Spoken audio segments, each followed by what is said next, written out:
அந்த ஜூன் 4 அந்த குழந்தைங்களை வர்றதுக்குள்ளார டெக்ஸ்ட் புக் போயிடும். கிரேயான் பென்சிலில் தொடங்கி கிளாஸ் ரூம் வரைக்கும் அந்த சேஃப்டி ப்ரோட்டோக்கால்லாம் ஃபாலோ பண்ணப்பட்டுரும். ஆசிரியர்களும் பள்ளி கல்வித்துறையும் அமைச்சர் நானும் தயாராக இருக்கிறேன். வந்தவாசி பிளாக்ல சுண்ணாம்படி கிராமத்து ஸ்கூல்ல தற்காலிக கவர்மெண்ட் கொடுத்துருக்காங்க. கொடுத்தது கூட இதுல ஃபுல்லு காணும். டிஎன்ஏ கொடுத்தது இது கருவியில ஜீரோல கிடக்குது. இது திடீர்னு இப்ப எடுத்து பார்த்தா அந்த ஃபயர் நடந்திருக்குது. விபத்து எடுத்து பார்த்தா எதுவுமே இல்ல. இதுல கேஸ் தற்சமா விபத்து வெடிச்சிருக்குது.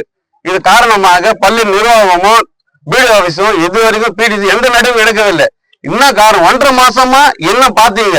இந்த பள்ளிக்கு பராமரிப்பு இல்லாத காரணத்தால் என்ன நடக்குதுன்னு தெரியல அரசாங்கத்துக்கு. பள்ளித்துறை அமைச்சர் நான் சீர்செஞ்சிட்டேன், சரியான பார்க்க போகுது, நான் ஓய்வு நடவடிக்கை எடுத்துக்குன்னு சொல்றாரு. என்ன ஓய்வு நடக்குதுன்னு தெரியவில்லை. இன்னைக்கு விபத்துல சிலிண்டர் விபத்தான காரணம் சேதம் நடக்குங்க. யார் உத்தரவாதம் தராது.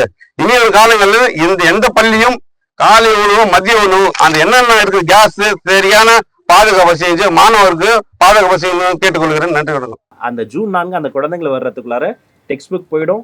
கிரேயான் பென்சிலில் தொடங்கி கிளாஸ் ரூம் வரைக்கும் அந்த சேஃப்டி ப்ரோட்டோக்கால்லாம் ஃபாலோ பண்ணப்பட்டுரும். ஆசிரியர்களும் பள்ளி கல்வித்துறையும் அமைச்சர் நானும் தயாராக இருக்கிறேன். வந்தவாசி பிளாக்ல சுண்ணாம்படி கிராமத்து ஸ்கூல்ல தற்காலிக கவர்மெண்ட் கொடுத்துருக்காங்க. கொடுத்தது கூட இதுல ஃபுல்லு காணும். டிஎன்ஏ கொடுத்தது இது கருவியில ஜீரோல கிடக்குது. இது திடீர்னு இப்ப எடுத்து பார்த்தா அந்த ஃபயர் நடந்திருக்குது. விபத்து எடுத்து பார்த்தா எதுவுமே இல்ல. இதுல கேஸ் தற்சமா விபத்து வெடிச்சிருக்குது. இது காரணமாக பள்ளி நிர்வாகமும் பிடி ஆபீஸும் இது வரைக்கும் பிடிசி எந்த நடவடிக்கை எடுக்கவில்லை. என்ன காரணம்? 1.5 மாசமா என்ன பாத்தீங்க? இந்த பள்ளிக்கு பராமரிப்பு இல்லாத காரணத்தால் என்ன நடக்குதுன்னு தெரியல அரசாங்கத்துக்கு. பள்ளித்துறை அமைச்சர் நான் சீர்செஞ்சிட்டேன், சரியான பார்க்க போகுது, நான் ஓய்வு நடவடிக்கை எடுத்துக்குன்னு சொல்றாரு. என்ன ஓய்வு நடக்குதுன்னு தெரியவில்லை.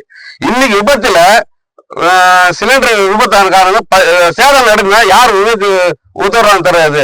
இனி காலங்களில் எந்த பள்ளியும் காலை உணவு மதிய உணவு அந்த என்னென்ன இருக்கு கேஸ் சரியான பாதுகாப்பு செஞ்சு மாணவருக்கு பாதுகாப்பு செய்யணும் கேட்டுக்கொள்கிறேன். நன்றி வணக்கம்.